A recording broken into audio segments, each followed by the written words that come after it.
Today on the Topping Show, Supreme Court rules that Biden cannot just throw money away and forgive student loans with taxpayer dollars. So the Supreme Court preserves religious liberties. The AK guy goes up against the ATF. The Barbie movie has the corporate office versus the actors. Theo Von and Rosanne Barr versus cancel culture. Nike changing pricing and strategy. Apple hits the $3 trillion mark. Goldman Sachs wants out of the Apple partnership. Sriracha sauce is having a little bit of a shortage. Buc-ees opens yet another one of the largest stores again. Bud Light goes back on Twitter and still gets ratioed again. And California is now approved to sell lab-grown meat. All that and much more on The Topping Show.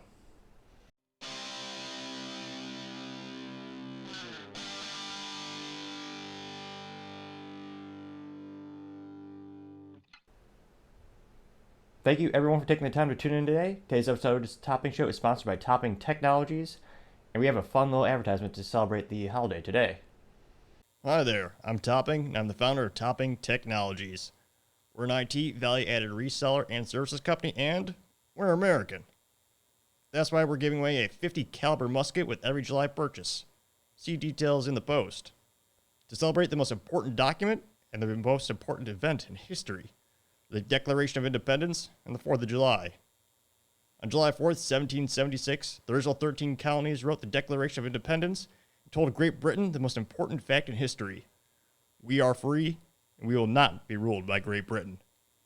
Here is my favorite excerpt of the Declaration of Independence. Quote, "We hold these truths to be self-evident, that all men are created equal." Unquote. Let Topping Technologies be the catalyst to revolutionizing your IT needs.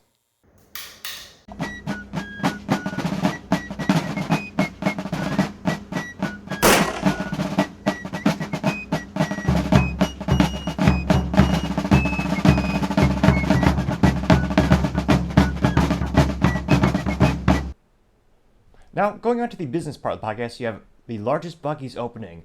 Now, Buc-ees is a huge gas station. It's founded in 1982 by Archie Beaver Applin. That was his nickname, the Applin III. And they're headquartered over in Lake Jackson, Texas. This might sound familiar because as of a couple days ago, they opened and they announced their largest store over in Tennessee. That was going to be 27,000 square feet. Now, in comparison, if you look at an average gas station in the United States, they're about 3,420 square feet. So they're quite larger because everything is bigger, and I would say better, in Texas. Granted, they're building gas stations outside the state, but they're still headquartered here. Now, this is going to be their largest grand opening. This one is going to be in Florida, as we like to call it, Diet Texas. There's a lot of similarities. Pretty good place to be. Now, that store with the new record is going to be 80,000 square feet of store space. So that's just for the convenience store, which is, granted, that's where a majority of the profits come when you own a gas station. You make a little bit of money on the gas, but really the higher percentage profitable things are in the store. They have really unique merchandise. They also have a lot of the foods. They have clean bathrooms, which, if you're going on a road trip, I'm not saying it's 100%, but it's never a 0% chance that you're going to get stabbed if you go into a Shell gas station. There is a 99% chance that you're going to see about a quarter inch of dust on all the drinks there, which is why I haven't gone there in, gosh darn near, probably 5-7 years.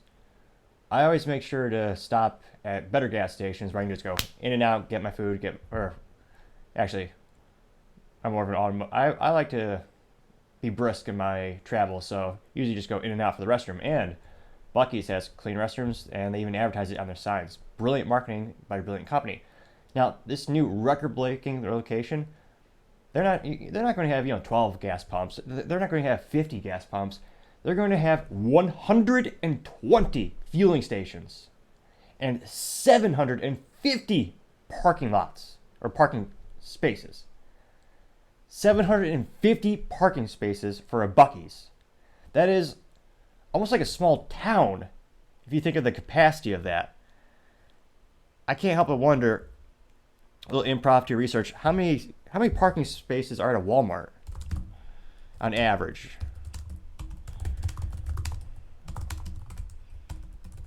Let's see what the old interweb comes up with. Come on, let's see here. How many parking spaces? Just to give us a relative comparison, since most people shop at Walmart. Okay. Bigger than I thought. So Walmart Looks like the first website from, what is this? This is a statistics website saying that they have about 1,200 parking spaces.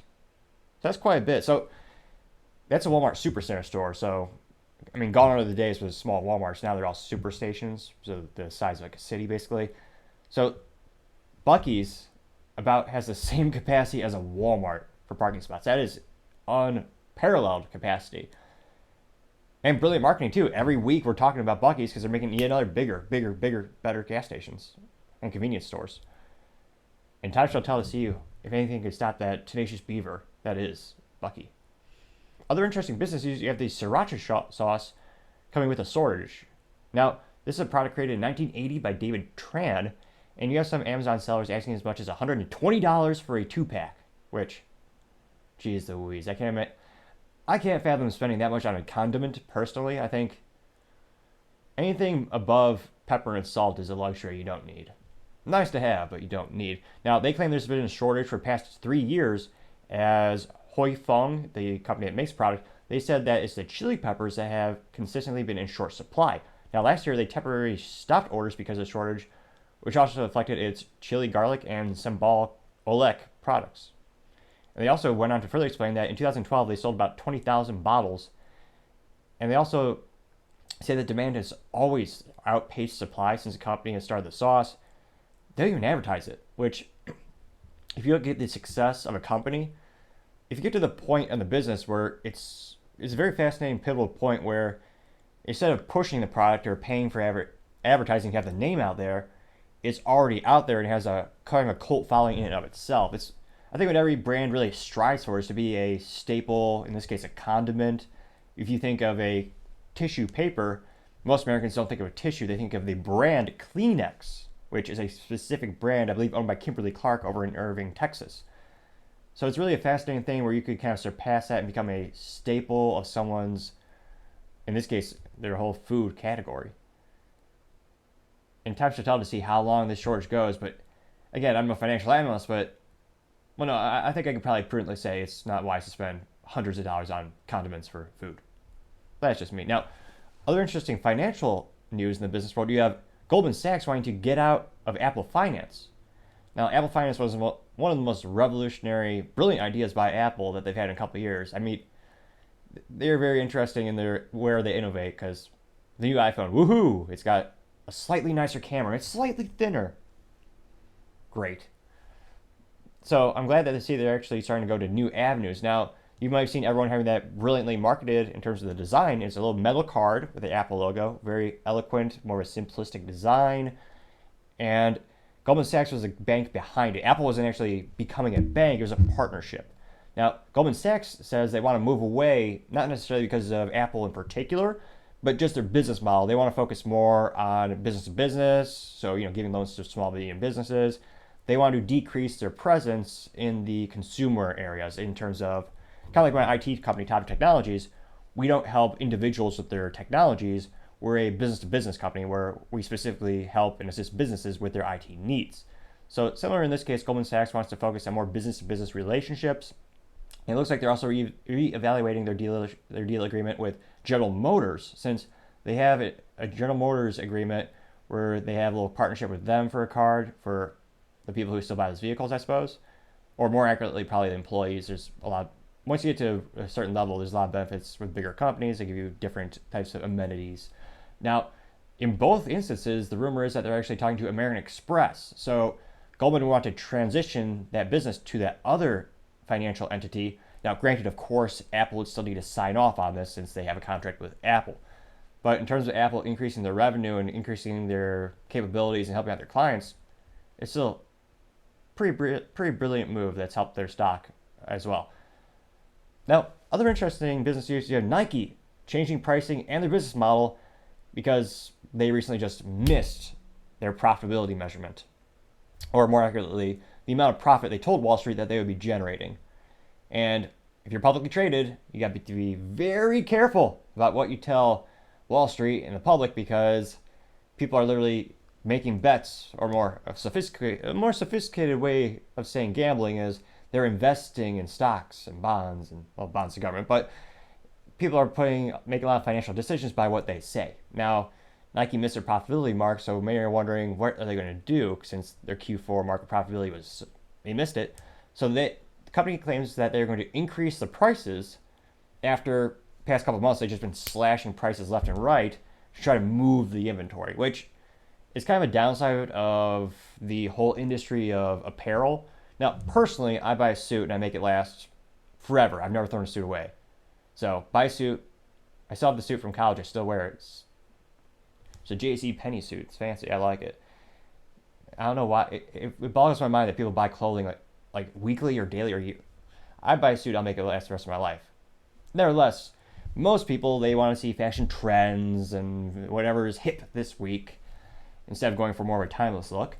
And that's why there's a lot of high cyclical rate in the apparel industry where they'll make all this stuff and they'll throw it out or discount it completely so they can make way for the new season or the new trendy widgets. Where the youth are wearing these days with their zip-up jeans and their Crocs, which perhaps someone might say is a business, well, it's a fiscal success, but I digress. Now, Nike says they're going to increase their prices, so that, of course, that's going to increase their profitability. And they say that they're only going to increase their prices by single-digit percentages. So in terms of the consumer perspective, they probably won't be too scared. It's not going up 50%. It's not doubling in price. So there might not be too much pushback from the consumer perspective, but more concerning for the ecosystem of Nike, so their partners, they're going to increase their direct business relationships with customers. Now, Nike has many outlets for their apparel. The two most common ways for products getting out to consumers are direct to consumer, which sounds exactly what it is. A business like Nike will sell their e-commerce, they'll sell directly to the end user. And they have their indirect business model. Now, the indirect business model is where Nike will sell to wholesalers, will also sell to brick and mortar stores like Walmart, Target, maybe Shields is a good sporting apparel company or sporting company. They have a lot of things. So they'll sell to those stores, and those stores will in turn sell to the end users. Now, Nike has been pivoting away from the business practice of selling to the stores and going more direct to consumer. Now, fascinating enough, that percentage has increased dramatically. Now, Nike's wholesale customers used to currently make up 56% of their sales. So 56% of all Nike's sales come from them selling to those stores like Walmart, Shields, Target, what have you. Now, that should be especially concerning for those stores because 4 years ago, it was 70%. So that's double digits just gone, or in this case, removed from that ecosystem going to the other. So that should be pretty concerning. If you sell Nike for a living, I would highly recommend diversifying in terms of carrying other competitors. You got Under Armour's another one that I know of. Then you have, I don't know a lot about clothing. I know like brands because of business and historicals, but athletic clothing, I don't know. I still wear the stuff I wore growing up, and it still works just fine. Partially because it's made in the USA. It's tough as nails. Now, interestingly enough, on the same note, Nike did say they're going to start selling through Macy's as well as a company by the name of Designer Brands. And they're going to start selling more and more of their products probably Q3 or Q4 this year, so right around the corner. So it won't be too surprising to see if that grows a little bit, but given the larger trend of Nike, those aren't going to be large sales mechanisms, I wouldn't think. And especially concerning for the industry, you got to evolve, adapt, improvise, and overcome. And time shall tell to see how the investors like this business approach and if it is a more long-term sustainable practice for Nike. Now, other interesting business news, you have Apple hitting the $3 trillion mark, making them the most valuable company on the planet. That's publicly traded. We know about. There's a lot of things we don't know about. But nevertheless, for all intents and purposes, the most valuable company on the planet, one of the most profitable companies on the planet, which is partially why I run Android and Windows, because I know dollar for dollar, you're getting a little bit more, depending on who. It's one of those things. Now, this was because of last Friday, their stock price hit a unit per share of $192. And that finally pushed them over that $3 trillion mark. It'll be interesting to see how many times they'll be able to keep this up. I mean, in 2023, Apple shares are up more than 50%. And it sounds like there's going to be more and more people investing in Apple. But it's a huge business achievement to hit that mark. And given the fact that within every 2 years, I believe it was 2018 and 2022, 2020 and 2022, they missed it, but they were hitting the 1 trillion mark, then the 2 trillion mark. They're growing exponentially, which is another funny thing when everyone complains about hyperinflation affects a lot of people.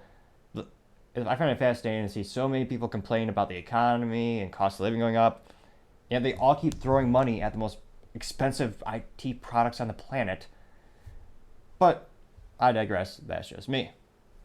Now, going on over to the culture part of the podcast, you have Bud Light getting ratioed again by the masses on the Twitter, which is one of the most amusing places you could spend your time. Free entertainment is highly interesting. You can also follow me at Nick Topping, NICTOPPING.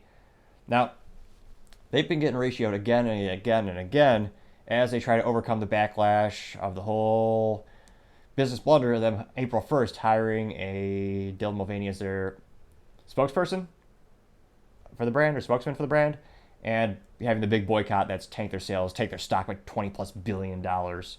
So they've been starting to put out more content after 2 months of just staying in the dark like a groundhog. Just poke the head up? No. Now, it is interesting to note that their new methodology of Twitter, just putting out massive volume, multiple tweets a day, not very good quality, but certainly the quantity, which some might argue that's the whole idea of Bud Light. It's just, it's not quality, but it's quantity. Just push that product out.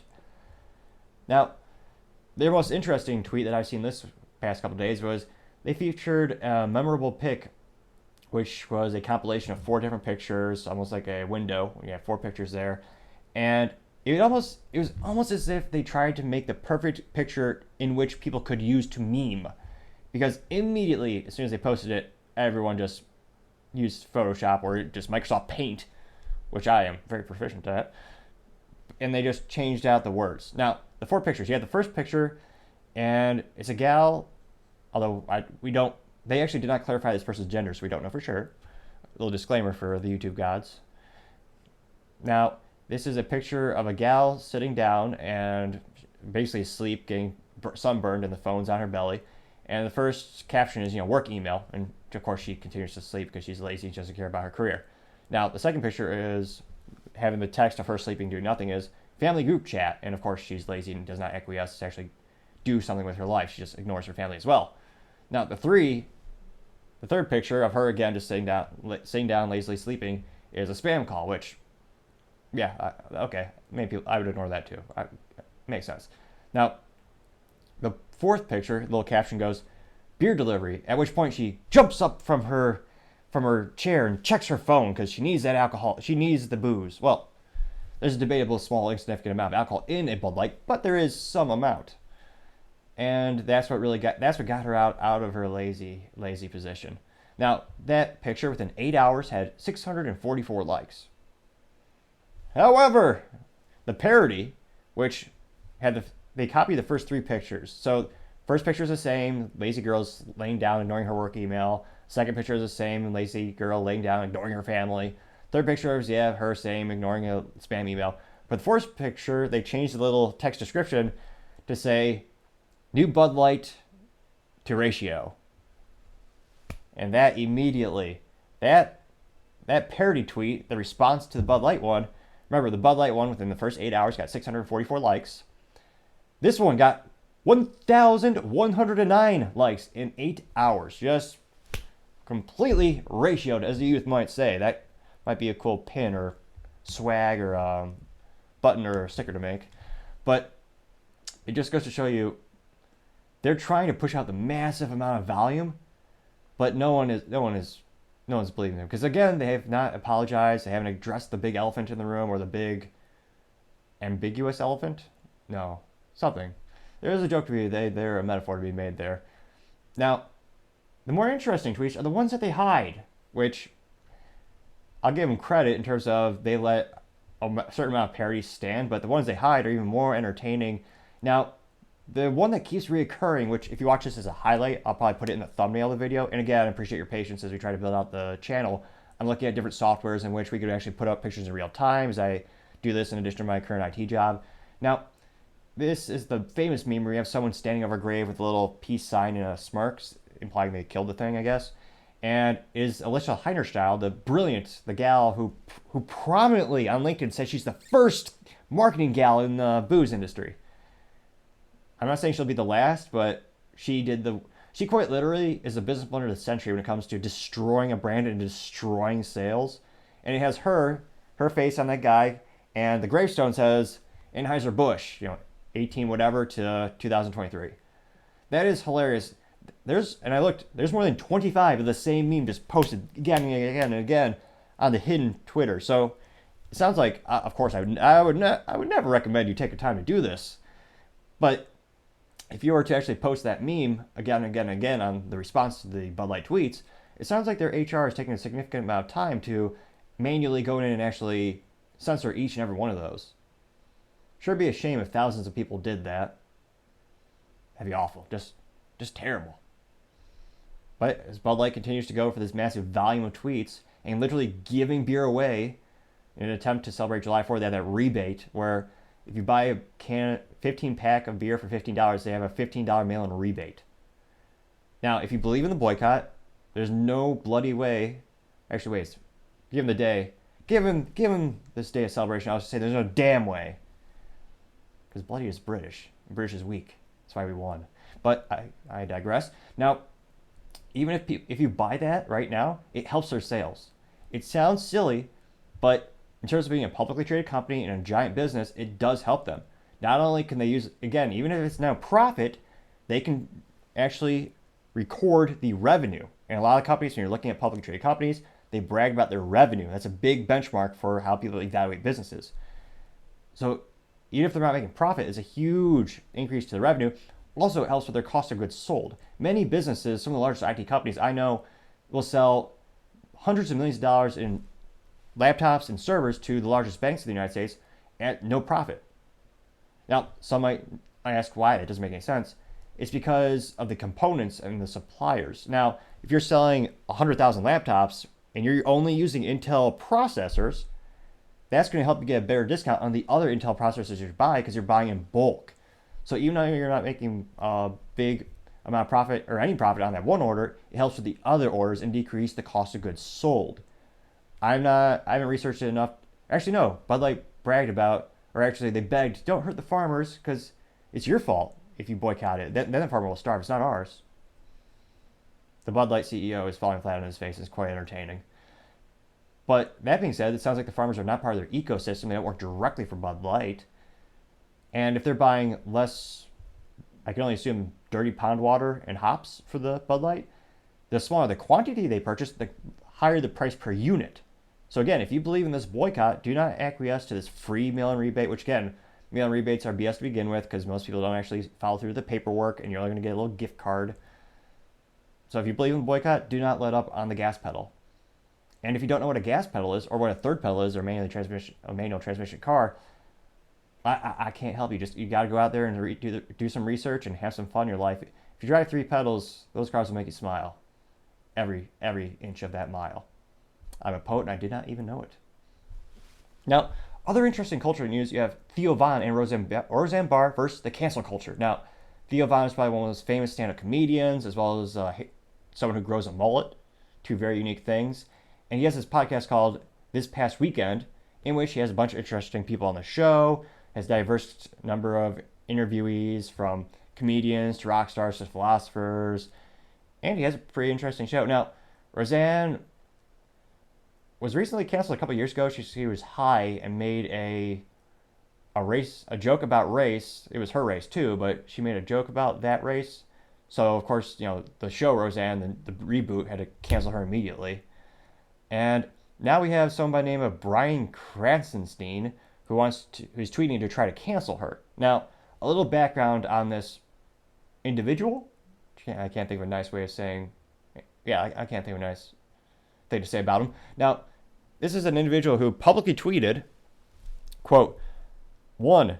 Seeing a man naked on a bike isn't going to have much of an impact on a kid. They have likely seen their fathers or brothers naked before. Weird. He also goes on to say that seeing naked men on the internet might be a little bit worse, but there's far worse things on the internet for kids. So that's a little background on the type of person who wants to cancel someone else, Which again, as soon as I hear that someone wants to cancel someone else or is calling for someone to be canceled, I'm immediately suspicious because those who want censorship are usually the ones who are most morally vacuous and have the worst ideas because the ideas can't stand a simple debate between someone who has opposing viewpoints. My 3 cents. It used to be 2 cents, but this 40-year hyperinflation is killing us. Now, he called on her to be canceled because she made a joke about the Jewish community in World War II. And it should be noted, she is Jewish. And she had a little monologue talking about the truth that you could say versus the truth that you're allowed to say. And if you listen, I think you'll realize she is being sarcastic, and sure, she is a comedian, it's a bit. And Theo Von walks people through that in his response videos. But here's a little excerpt of her on the show. When I ran for president in 2012, one of my platform things was I will outlaw bullshit. Yeah. Because, and I know that horrified people because what will they do now? Right. They're addicted to it. That'd be 85 to 95% of YouTube just gone. And most major mainstream media, left and right. Rather have that than food or a happy family. They're so addicted to their fucking bullshit. It's true, huh? But, comics, I think, we're the less free speech art form. And as long as we're performing, things ain't as bad as they could be. I think that's true. As long as we're performing, things aren't as bad as they could be. Yeah. And that's always been the case throughout time, like with jesters or with people. It is true. It seems to be the final frontier. Lord knows you can't make a joke in the office these days. You'll be, unless it's against religious people. For some reason, that's a socially, culturally acceptable thing to make fun of Catholics, Christians. They're always the butt of the joke, which is kind of pathetic. Think of something more creative. That was try and speak up and share. There's always been a ceiling on speech, hasn't there, in a way? Of course, nobody wants to hear the real truth. They're horrified of it. They'd rather go with bullshit. It's easier. Kind of like food and dieting. Most people don't want to go to the gym and get up at 4:30 in the morning and work out for a couple hours to make sure they're in tip-top shape and make sure their mind and body are running at the highest efficiency possible. They want to eat McDonald's. Not that there's anything wrong with... I was about to say, not that there's anything wrong with McDonald's. Well, debatable. And... like for the real truth that, and I'm glad that they did set up all these guidelines so that we only are allowed to speak the truth. And the truth is that Biden got 81 million votes by winning 36 counties. A statistical anomaly that has never happened before, but it's happened. And that is just incredible. It really, really is. And that of these 81 million... It's interesting to also know that YouTube actually just now changed their policies so you can actually question elections again. For most of my life, all the way up to 2000, and when Trump got elected, that's all they talked about was Russia, Russia, Russia. Turned out to be all BS. They all said the election was corrupt, and it was just ridiculous. But in 2020, you were not allowed to, if you even hinted that something might be askew, whether it's comedian Steven Crowder going to Michigan and driving to empty lots where there's nothing there, but there's a little card with the registration saying this person lives at that spot, and they voted. If you said that, you were immediately blacklisted from the site. Channels removed, complete lives destroyed, demonetized, because they asked questions. So in 2020, we were told you can never ask questions again. It was more people voted than in any time in history before. You cannot question that. Just shut up. Do not question things. But then, as a couple of weeks ago, Google and YouTube decided, you can do that. Many of y'all are wondering, why are they changing this policy? Are they prepping it for the 2024 election and they think maybe Trump might win and then they're going to revamp that marketing campaign? I don't know, but it is interesting timing. Million supporters who gave him more votes than any president has ever gotten before. He came with a man. Which is also weird. People talk about voter suppression. There are more votes than ever in U.S. history. Ever. And I don't know how racist this... It's ridiculous how racist some of these people are, where they think minorities can't get a driver's license. Guess what? I got one just fine. From these 81 million voters. And, I'm just glad that they were very careful to make sure that nobody could detract from that proven truth. You know what I mean? Like, what do you mean? Like that nobody? That they mandated that that was the truth and that nobody could say, well, what about no? Oh, it was made a mandate. Yeah. Oh, I didn't know that.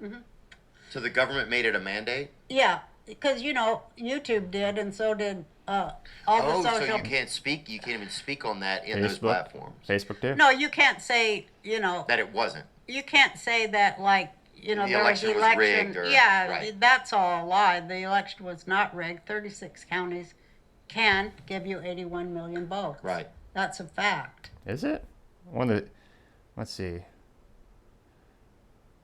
Yeah, one of the top comments on Twitter says Biden won 570 out of 2,500 counties, but the statistic that matters is 16.7% of all the counties in the country yielded 81 million votes, which is statistically impossible.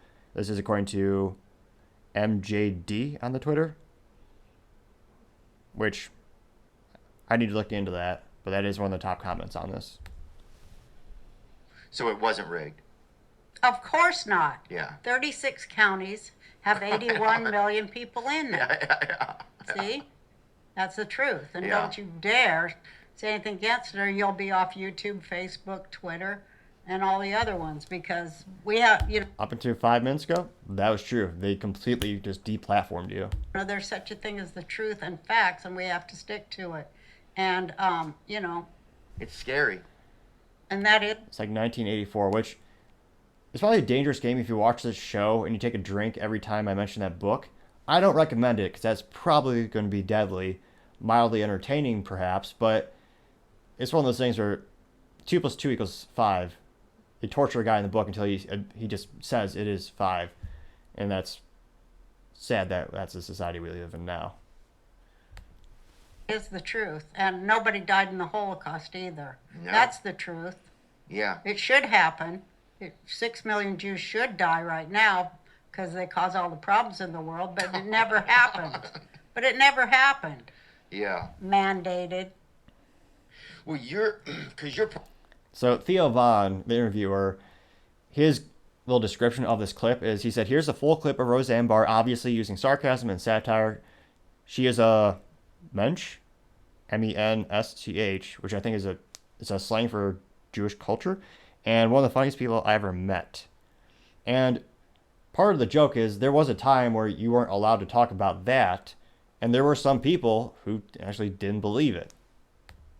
Part Jewish, right? Part of your family's Jewish? I'm all Jewish. You're all Jewish. 100%. And a lot of Hollywood is Jewish, yeah? It's like a lot of Hollywood is a Jewish business, really. Well, they started Hollywood. Yeah. Right. But so was it weird Just like rap. Black people started rap. Yeah. So I wouldn't go over there and try to get in rap and go, all these black people, go on Saturday Night Live like Dave Chappelle. I'm just saying a lot of black people are in control of rap. Right. Hello? Well, you went there. You Yeah. try to get in show business. Of course it's Jewish. But, and people should be glad that it's Jewish, too, because if Jews were not controlling Hollywood, all you'd have was fucking fishing shows. Yeah. You see what I'm saying? What? Okay. So, obviously trying to do a bit, some might say, in the comedic community. But, yeah, it's one of those really... And you got that... What was that guy's name? So Bryan Cranston, he's the one that's fervently calling for her to be canceled and is trending on the Twitter. And I give Theo Von credit. I mean, he'll interview everyone. It's very diverse. He interviewed Robert Kennedy Jr., and that interview was also censored by, I know it's cliche to say, but big tech. It's interesting to see how many platforms are scared to allow him to speak. But given her long-term track record, and we'll see how long they're really canceled. But it's fascinating to see from a cultural perspective, more and more people seemingly want censorship, which is perhaps the biggest threat to democracy I could think of, is the silencing of different opinions and ideals. And hopefully that trend turns around and more people will realize the importance of the First Amendment. Now, other interesting cultural news, you have Barbie Movie. And the Barbie movie is scaring the living daylights out of the executives because they're going head to head against the actresses. Now, The Barbie was first produced on March 9th, 1959, invented by Ruth Handler. She was I believe, one of the founders also of Hasbro. Her and her husband actually, I believe, made Hot Wheels toys. One of the most inspirational entrepreneurial couples in retail history or production of toy history for sure. Now, you have the head executive producers of Mattel Films, Robbie Brenner, who is a woman, saying that Barbie isn't a feminist movie, and many of the other executives at Mattel are saying, no, this has nothing to do with politics. Don't look here. It's just a movie about a doll. The movie's also rated PG-13 because that makes sense because a lot of kids, yeah. No, actually, no, it doesn't make sense. I think the average Barbie buyer is preteens. I don't know these things. I guess, though. Now, they've had many production issues. You have not only the head producer saying it's not a feminist movie, you have the chief operating officer of Mattel, Richard Dixon, flew out to London multiple times to argue with director Greta Gerwig and Noah Baumbach, who wrote the movie. And you also have Margaret Abbey, who apparently, I did research, she is apparently an actor or actress, and she's very angry because she's claiming it is a feminist. Now, she might be better known for, what does she play? And she looks nothing like Barbie. Like, if you're going to make a movie about Barbie, like, make it look like they actually look the part. Another weird, bizarre thing for casting, as well as the lack of cosmetics, and they could have done better to actually make her look like Barbie. Now, she's also known for playing the actress in Harley Quinn, which that movie actually advertised as saying toxic men are going to hate this movie. Men, don't go see it, which it worked perfectly because I never even heard of the movie. So their advertising worked, which is a smart way to alienate half of the audience of prospective people who would want to see a movie. Harley Quinn is supposedly the Joker's girlfriend, and I don't know if this is, I can't tell if this is her on or off the set, but this person looks inebriated and using illicit drugs. So she is one of the actresses saying, oh yeah, this is very, very feminist movie. And you also have the actress Issa Rae, who plays the Barbie president. Hey, President Barbie? How are there more than one Barbie? So are they all Barbies? Who's marketing this crap? I thought there was one Barbie in the Barbie universe and all the other ones were different names. But I guess of like a term like human, they're Barbie? Bizarre. So actress Issa Rae, who plays the president Barbie, also made it clear that it has feminist messaging. While asking how she identifies a Ken, Rae said, quote, I think Ken for me is just kind of there. I think Ken is a great accessory. That's what I loved about Greta's imaging of Barbie, is that Kens are just supplemental characters to these Barbies. While Barbies can do everything, Kens are there as a kind of support and don't necessarily have their own story, unquote. Which is yet another example, 995,862, of Hollywood hypocrisy. Because I dare someone in Hollywood to make a movie where they say, oh yeah, the wife is just an accessory. So, maybe I should need to sound like it's the 1920s, just something. Yeah, the wife is an accessory. You say she's just kind of there. Yeah. Or maybe that's more of a gangster in the 1920s. Nevertheless, it wouldn't happen. There would be, again, there's a disparity between, well, no one really cares about men's rights these days, which is concerning for the poor souls to actually get divorced and have their lives destroyed completely. But it's one of those things where no one's going to be throwing up a picket rally and protesting this movie. Partly because I don't think enough people care because it looks like garbage. But she actually added, and I think it's not necessarily a negative thing. It's incredibly strong for a man to be in supportive roles and support the greatness that is woman/Barbie, unquote. Which again, I thought Barbie was a woman. What are they saying? Is it an either or? This is bad communications all around. And the executives are rightly scared to all deaths that this is going to be highlighted as a political film. Because they're saying time and time and time again, these films have been cratering into the ground. You have Elemental, I think it was from Pixar, where the main character of this animated film was a ambiguous, it was a they, their pronoun, and it was a kids movie. Parents decided we're not going to spend money to have our kids introduced to these themes at this age that they're at. And that movie's going to lose probably $250 million. It's doing terrible. And you're seeing the same thing. I believe The Flash came out with the controversial actor who has a track record of being arrested and assaulting women. Which is another example of 9,955,853 of Hollywood hypocrisy. But they still starred him in a movie. Well, I guess he saved his own career because he changed his pronouns to be they, them, and then they rehired this person. I suppose I don't have to worry too much about my channel being demonetized because it's not monetized yet. But once you do, you have to be careful about all those words, which is why I'm also going to upload these to Rumble shortly in the future. And another time where you can actually take a couple minutes to take time or seconds to like, subscribe, and comment. Each one of those things greatly helps out the channel. And tell your friends because, of course, guerrilla marketing is key. And someday I will have enough money to put a poster board on a gorilla so that we can have real guerrilla marketing. I don't know what zoo or if you could release that into captivity, but that would be a great marketing campaign. You got to think outside the box, people. Now, hotel executives, again, they're scared that's going to be, and they actually also introduced more politics in the movie. They have a male who identifies as a female play the Dr. Barbie. So there's a doctor in the movie as well. Which is also sexist to think that the doctor has to be a male or male born. Thought there's progress in the Barbie universe. Apparently not. They also wasted more paint than ever before. There's an article last week saying there's a shortage globally for pink paint because they use so much pink paint on the set of the Barbie movie, which, now that I think about it, that's probably a good thing. There's no real legitimate reason to have pink that I can think of. There's like one day a year Hallmark twist your hand to pretend like to show your love for someone, which, again, you don't have to wait all year. That's ridiculous marketing. And again, this movie's going to crash and burn. Same with Indiana Jones for the same reasons. They're insulting politics into something where people don't want to be preached at.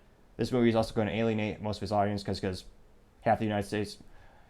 I can't contemplate a single man who would go to this movie. Unless the wife really hated him. If a wife was passive-aggressive, she might be able to get her husband to come to this movie.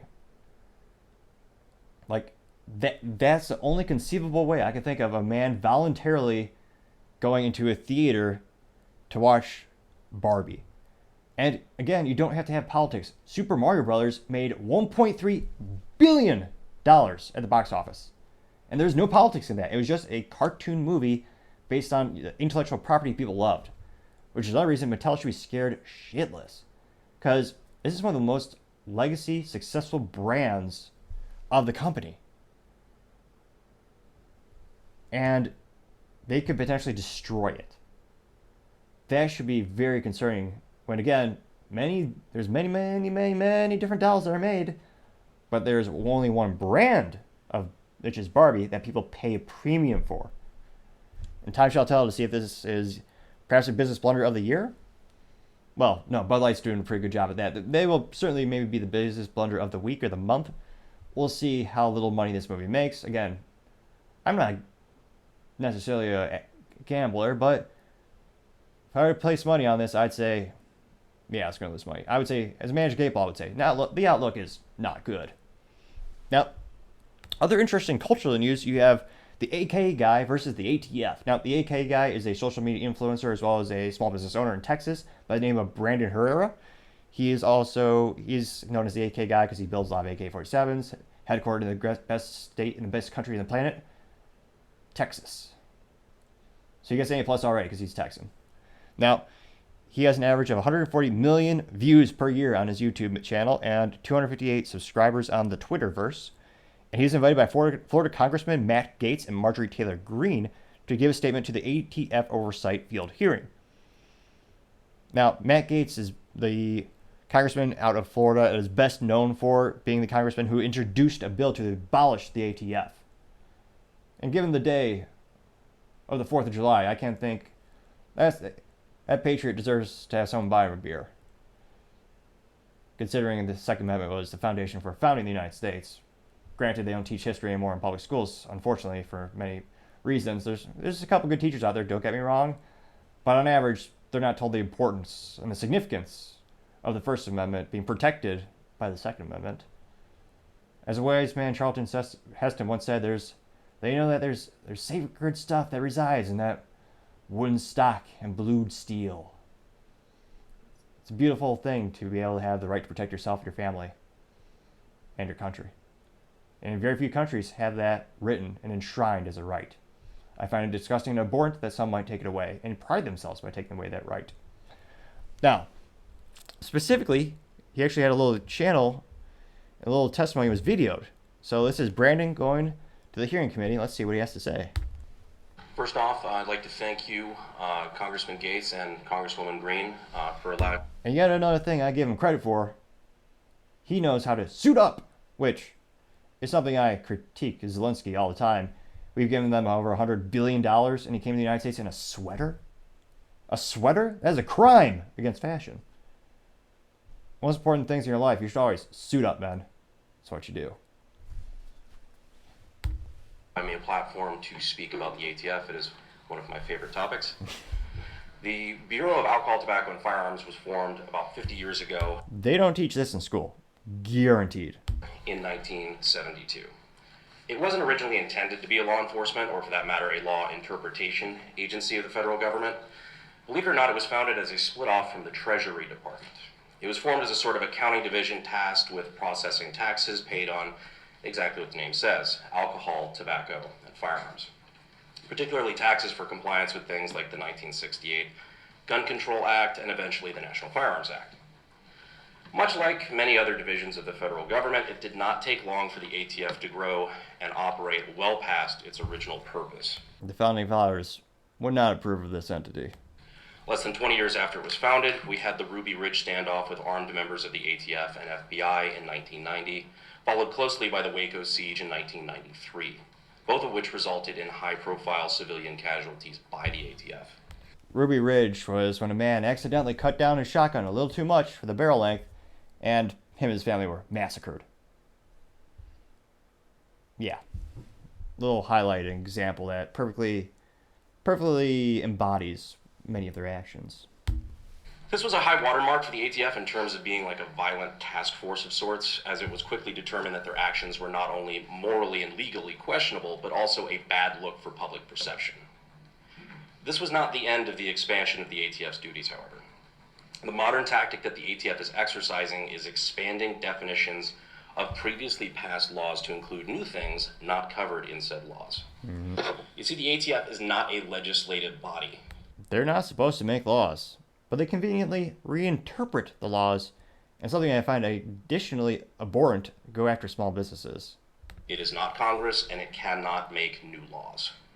But in changing or expanding definition of laws already passed by Congress, they are essentially legislating.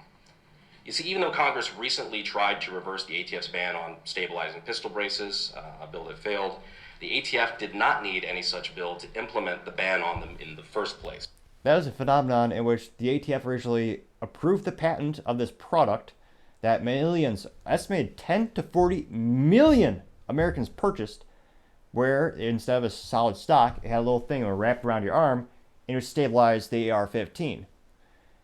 So you had 10 to 40 million Americans purchase this product, with the government saying, yes, it's a legal product. This does not redefine your pistol into a short-barreled rifle, which would traditionally fall under the National Firearms Act and require a $200 tax stamp, as well as additional fingerprint, photo ID, application, and taxes, and all that stuff, on top of sales tax. So many people bought it, and then the ATF decided, we're going to reinterpret this and turn you to felons. If you don't turn this in or register it as a short-barreled rifle, you will get 10 years in prison and $250,000 fine. Oh, also you're a felon, so you can never vote again. For a product people legally purchased. Now, granted, from my personal perspective, I always thought the product was a little bit of a gimmick, but I always will tell people I'll fight to the death for their right to purchase the products they want, because this is America. And you should have that ability and that freedom. And you purchased it legally. They shouldn't have the ability to take away your property without due process, which used to be a popular thing in the United States, believe it or not. But I digress. They simply made a decision to redefine them as SBRs, or short-barreled rifles, and therefore regulated by the NFA, violations of which are punishable by 10 years in prison.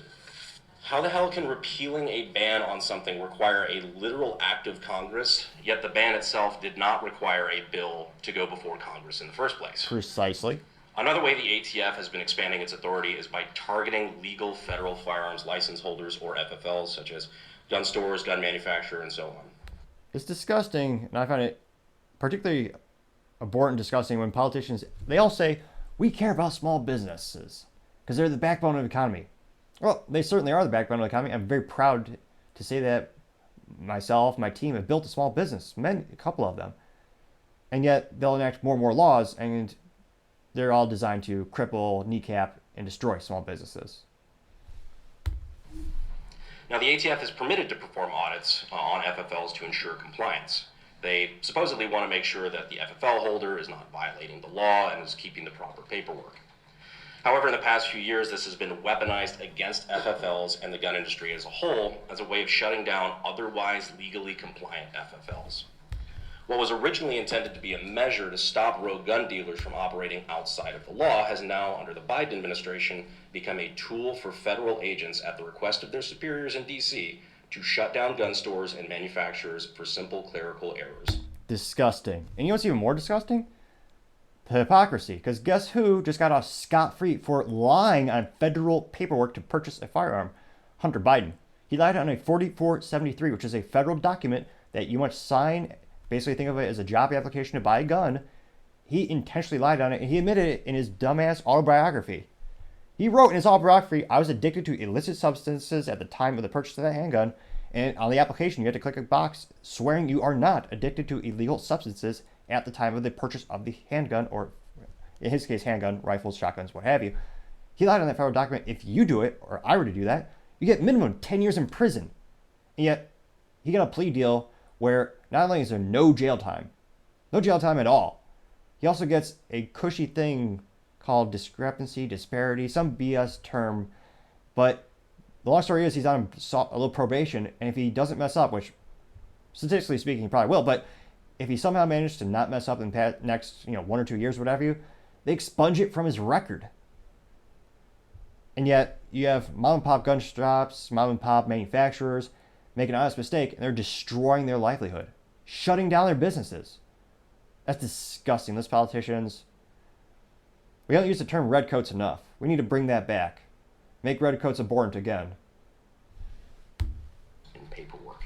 Rates of FFL revocation are up drastically as Biden's new zero tolerance rule has caused many innocent gun stores to close, guilty of only minor paperwork errors on forms attempting to comply with the law, as we've heard here today.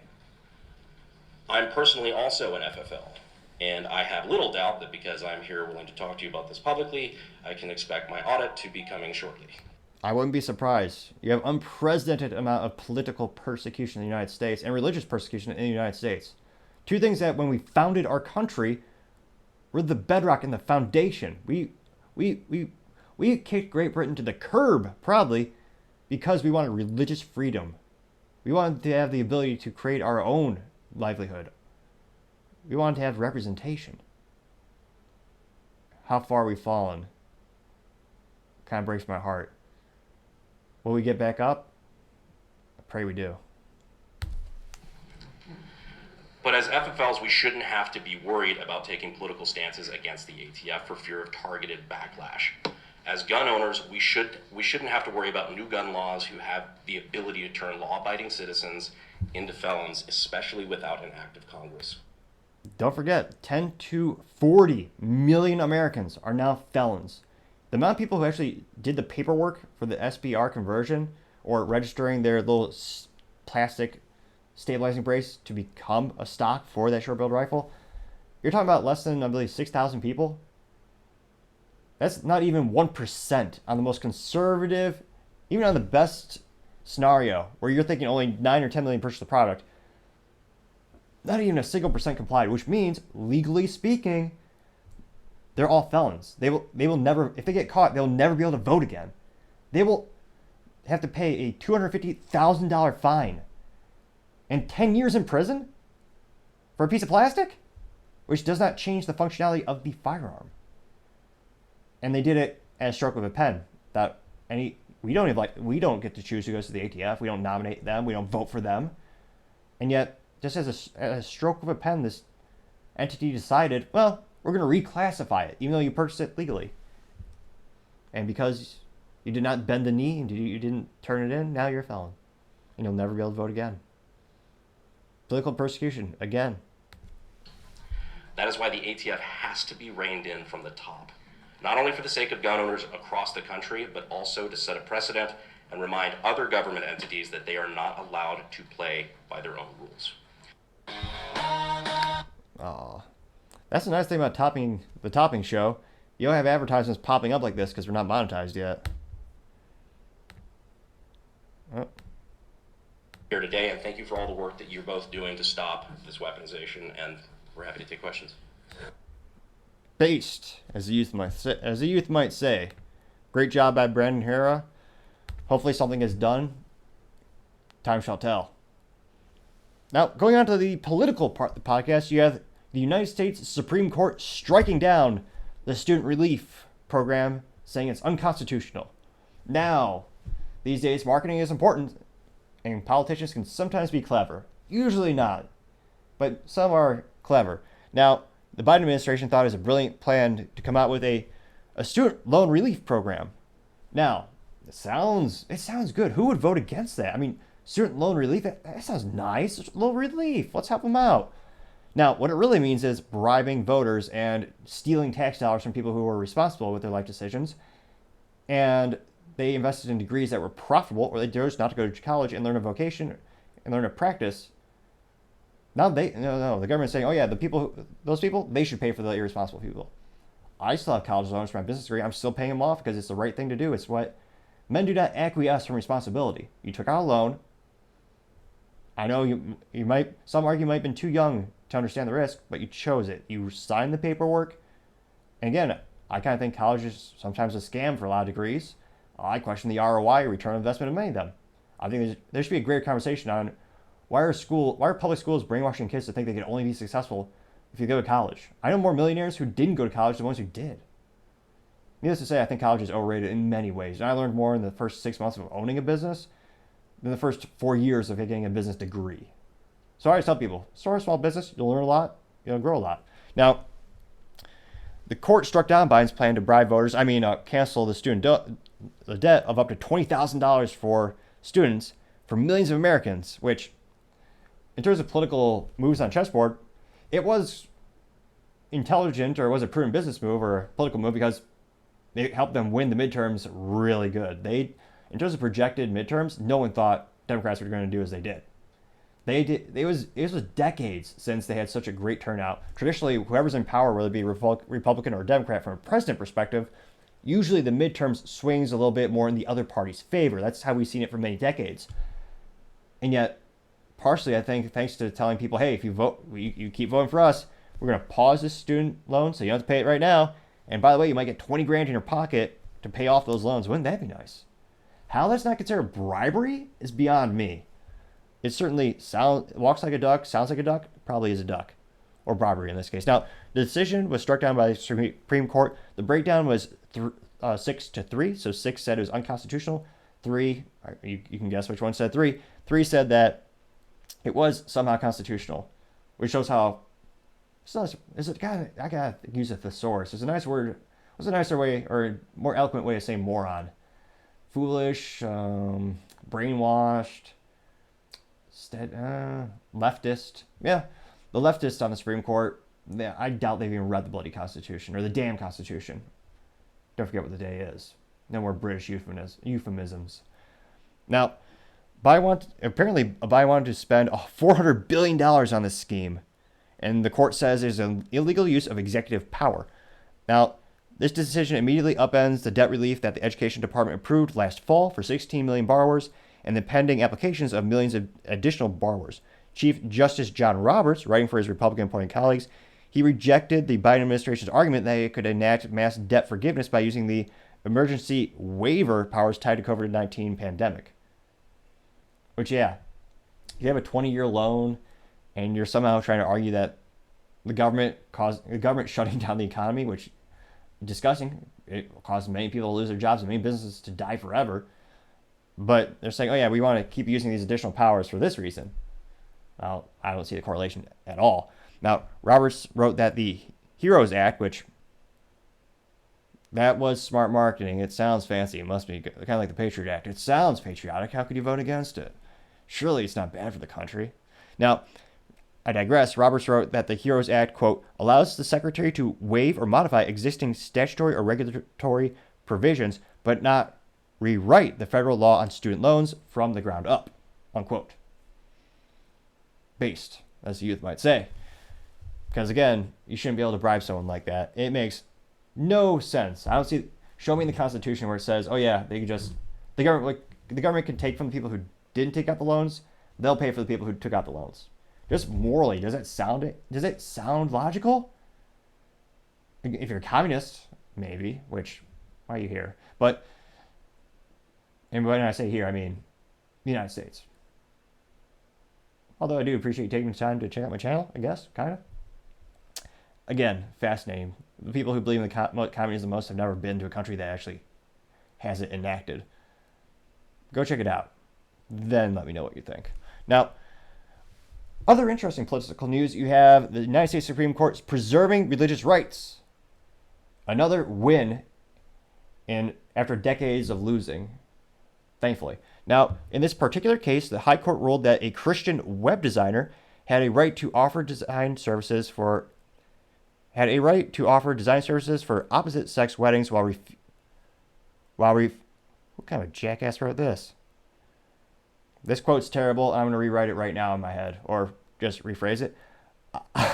Opposite-sex weddings? 1984, drink, I guess. I don't encourage you to drink, but if you're playing that terribly dangerous game where you drink every time I mention that book, it's yet another time because I mentioned that book.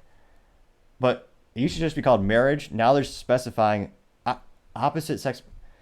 Okay, let me rephrase this so it's properly written. Now, the High Court ruled that a Christian web designer has a right to offer design services for marriage, traditional marriage, while refusing services for same-sex marriages. Now, this was a vote by 63, so again, you can think of the leftists who, of course, didn't think about the Constitution or religious liberties, religious freedoms. And the 63 vote, the justices sided with Lori Smith, who is an evangelical Christian and Colorado web designer who opposes same-sex marriage based on their faith. Now, the Colorado law bars businesses from discriminating on the basis of sexual orientation, but Smith argued that the free speech guaranteed by the federal Constitution entitles her to an exemption from the law. I agree. Now, additionally, Gorsuch wrote, Colorado seeks to force an individual to speak in ways that align with its views, but defy her conscience about a matter of major significance, unquote.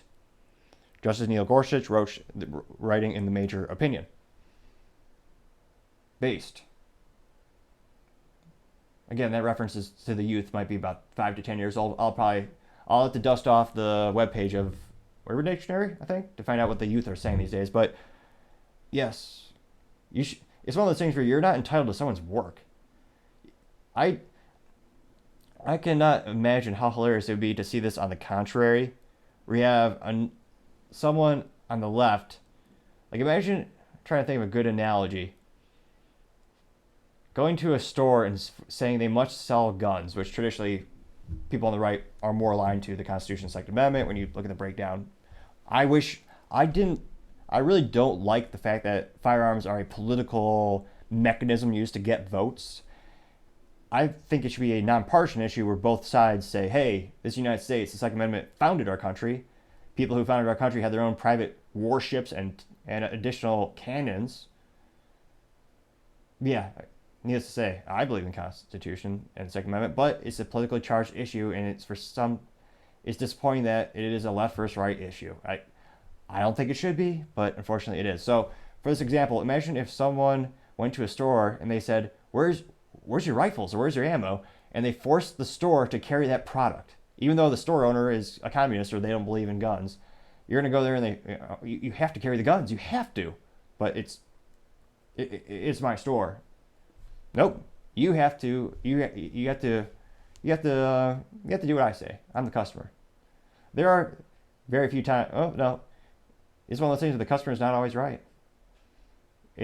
I know for decades it's always been told, but in this case, freedom of religion, again, one of the things the country was founded on, they won. Which again, it's a rare thing, but when it happens, it's great because I think whatever faith you hold dear to your heart or whatever creed you swear to, religious liberty is a foundation and a great blueprint for being a good person, in my belief.